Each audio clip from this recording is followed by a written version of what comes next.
Jurassic Park. Michael Crichton figured out how to bring dinosaurs back to life in the 20th century, and he did it through science. And that's what really attracted me to the Jurassic Park movies. At the time, it was only one movie, but I wanted to do it in the correct way. And I didn't want to make a Godzilla movie. I wanted this to be a movie that was based on quantifiable science. I remember very well the first time I saw Jurassic Park. I think it's the first time I was in front of a movie and I was aware that I was watching movie history.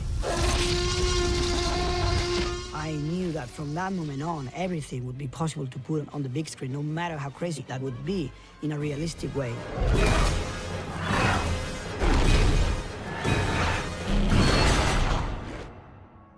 So what do we do now? When we were shooting Jurassic World, the fun thing to do on set was to talk about how this story could evolve. This movie is not actually a sequel, it's part of a trilogy, so it's designed to be number 2 in the story of all 3 movies. Action! We knew we were only gonna get to be on an island with a theme park once, because you're gonna break everything, you're gonna destroy everything that it was. And so what would be the result of that? What would be the next step beyond it? In the original book of Jurassic Park, they talk about how it was a volcanic island, and so we zeroed in on this as being an opportunity.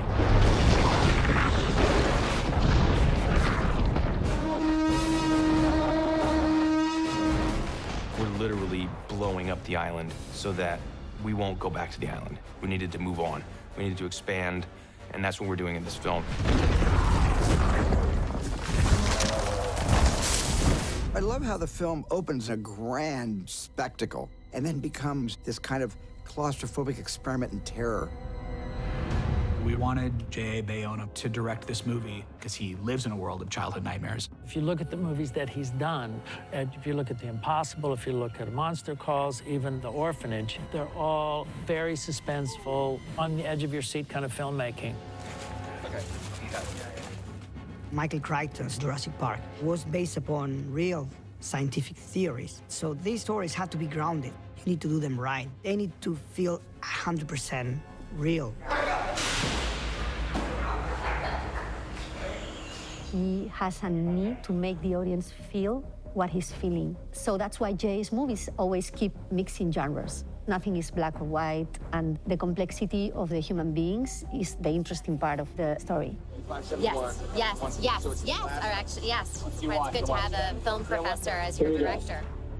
J.A. shared with me that he was a film professor and he taught a class on Jurassic Park. There's something very, very poetic and cosmic about that. Every camera movement for me should be designed very specifically because for me that's the way I tell the story.